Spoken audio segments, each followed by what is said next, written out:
Kalau kita mencintai dirinya, maka kita akan menjauhkannya dari perbuatan-perbuatan yang bisa mengotori hati dan kesuciannya.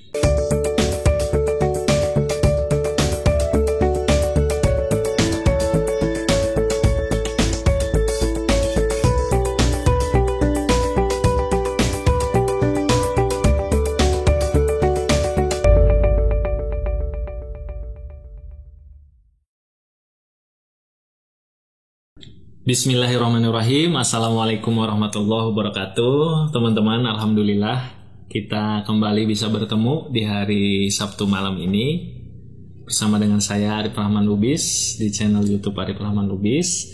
Teman-teman, kali ini kita akan membahas tentang bagaimana istiqomahnya teman-teman menjaga diri.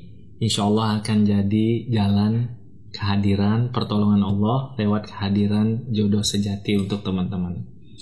Teman-teman, sebelumnya like, subscribe, komen di channel YouTube Arif Rahman Lubis. Mudah-mudahan teman-teman diberikan kebaikan oleh Allah Subhanahu wa taala.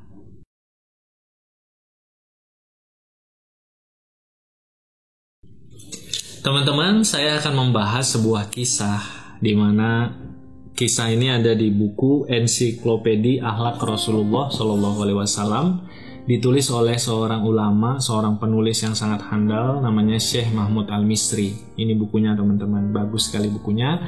Teman-teman, di buku ini ada sebuah kisah nyata yang luar biasa.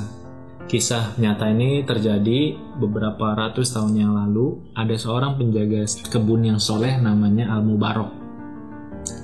Al-Mubarok ini bekerja di sebuah kebun milik tuannya.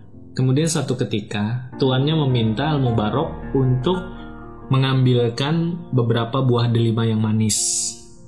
Kemudian Al-Mubarok pun memberikan buah delima kepada tuannya. Ketika dimakan oleh tuannya, ternyata buah delima yang dipilihkan itu masam sekali, teman-teman.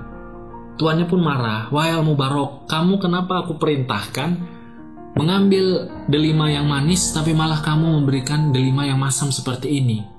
Apa yang kamu lakukan?" Kata Al-Mubarok, "Wahai Tuan, sesungguhnya aku berlepas tangan. Aku tidak tahu mana delima yang manis, mana delima yang masam. Aku hanya mengira-ngira kira-kira delima mana yang manis aku ambilkan. Mohon maaf kalau ternyata delimanya masam." Kata tuannya, "Bagaimana mungkin kamu tidak tahu? Kamu sudah jadi penjaga di kebun delima ini itu bertahun-tahun. Masa kamu gak pernah merasakan delima yang manis?" Kata Al-Mubarok, "Gak pernah, Tuan, demi Allah. Aku tidak pernah engkau perintahkan untuk mencicipi delima. Aku tidak pernah mencicipi delima milikmu." Tuannya gak percaya. Gak mungkin. Ya sudahlah, pergi sana. Kemudian tuannya bertanya ke tetangga-tetangga kebun sekitarnya. Ternyata tetangganya mengatakan, "Iya benar, Al-Mubarok itu gak pernah ngambil delima kemudian dinikmati untuk dirinya sendiri. Gak pernah kayaknya dia mencicipi." Kemudian tuannya terpesona luar biasa dengan kejujuran penjagaan diri Al-Mubarok.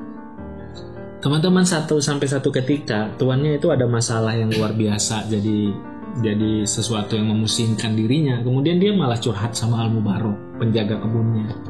Kata dia, "Wahai Al-Mubarok, aku ini punya seorang putri. Engkau tahu, aku hanya punya satu-satunya anak, ya anakku putriku ini. Sekarang aku ingin menikahkan dia dengan seorang pemuda. Tolong bantu aku, beritahu aku kepada siapa aku harus menikahkannya."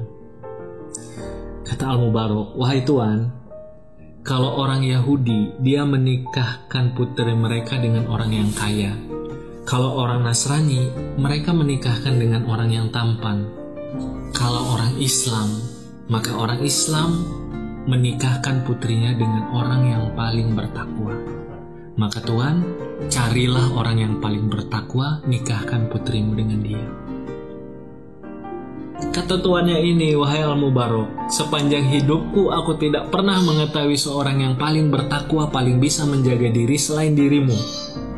Maka aku minta kepadamu, maukah engkau menikah dengan putriku?"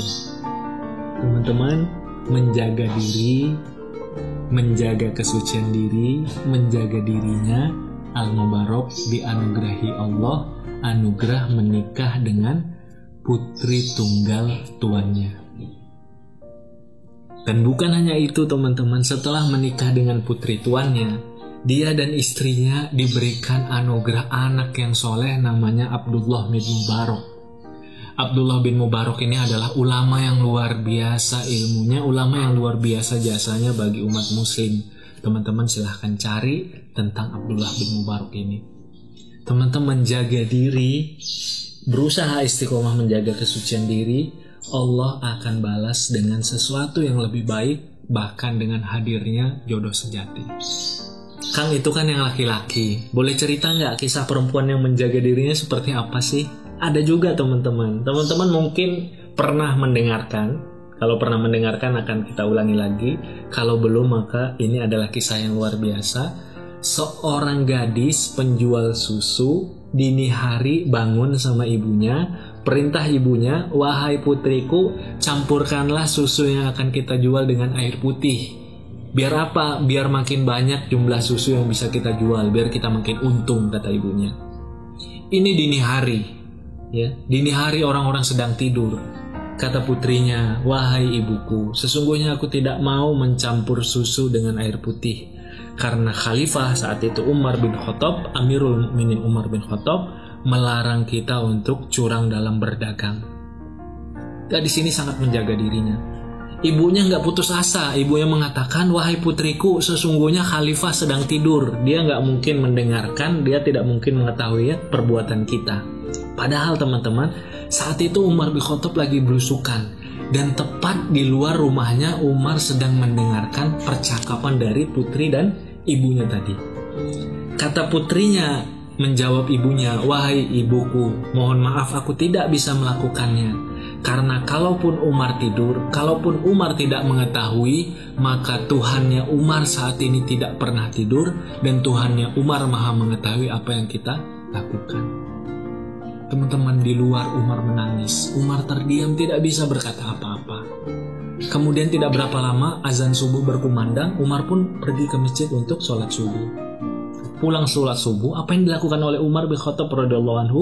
Beliau langsung pulang ke rumahnya, memanggil anaknya, namanya Asim, masih bujangan. Kata Umar bin Khattab, wahai Asim, datanglah ke rumah perempuan tersebut, gadis penjual susu tersebut. Datanglah, lamarlah ia, nikahi dia. Sesungguhnya aku menginginkan engkau menikah dengan anak gadis tersebut. Ada benang merahnya ya teman-teman sama kisah Al-Mubarak tadi. Gadis penjual susu menjaga dirinya, istiqomah menjaga dirinya, menjaga kesuciannya, menjaga dirinya dari perbuatan dosa, dari perbuatan yang melanggar larangan Allah Subhanahu wa taala. Beliau menjaga dirinya. Allah maha mengetahui, Allah maha mensyukuri, dianugerahkan jodoh sejati. Kalau tadi Al-Mubarak dianugerahkan anak dari pemilik kebunnya, kalau gadis penjual susu bahkan lebih luar biasa, dianugerahkan anak Khalifah Umar bin Khattab yang bernama Asim bin Umar. Teman-teman, bukan hanya itu. Ya, bukan hanya itu. Gadis penjual susu menikah dengan Asim. Dari mereka ini lahir seorang putri namanya Laila binti Asim. Laila binti Asim menikah dengan Abdul Aziz bin Marwan. Dari Laila dan Abdul Aziz lahirlah anak yang bernama Umar bin Abdul Aziz. Ya benar, sesuai dengan pengetahuan teman-teman, pengetahuan kita semua, Umar bin Abdul Aziz adalah khalifah yang luar biasa adil, luar biasa bertakwa. Jadi teman-teman, berusahalah untuk menjaga diri kita. Berusahalah untuk menjaga kesucian, menjaga hati kita dalam proses menjemput jodoh kita. Allah maha mengetahui, Allah maha mensyukuri apa yang kita berusaha jaga, insya Allah akan dibalas dengan pembalasan yang luar biasa. Bukan hanya untuk diri kita, bahkan bisa jadi untuk keutuhan, untuk keberkahan keluarga kita. Bukan hanya itu, bahkan bisa jadi untuk keberkahan anak kita, anak keturunan kita. Teman-teman, kalau kita mencintai diri kita, maka kita akan menjauhkan diri kita dari perbuatan yang penuh dosa dan keji. Kalau kita mencintai dirinya, maka kita akan menjauhkannya dari perbuatan-perbuatan yang bisa mengotori hati dan kesuciannya. Kalau kita mencintai Allah Subhanahu wa taala, kita mengatakan kita mencintai Allah Subhanahu wa taala, maka kita akan menjauhkan diri kita dari perbuatan-perbuatan maksiat dan dilarang oleh Allah Subhanahu wa taala. Teman-teman, Allah Maha mengetahui, Allah Maha mensyukuri. Rasulullah Shallallahu alaihi wasallam bersabda, jika engkau meninggalkan sesuatu karena Allah, maka Allah akan memberi ganti yang lebih baik. Jika engkau meninggalkan sesuatu karena Allah, maka Allah akan memberi ganti yang lebih baik. Maka tinggalkanlah hal-hal yang jelek yang sudah pernah kita lakukan, bertobatlah, jagalah kesucian diri kita. Allah Maha mengetahui, Allah Maha mensyukuri. Allah pasti insya Allah akan membalas penjagaan diri dengan kehadiran jodoh sejati. Selamat untuk terus mendekat kepada Allah, selamat untuk terus menjaga kesucian dalam proses menjemput jodoh. Insya Allah semuanya bernilai kebaikan, semuanya bernilai ketakwaan, semuanya akan dibalas dengan balasan terbaik oleh Allah Subhanahu wa taala. Terima kasih. Wassalamualaikum warahmatullahi wabarakatuh.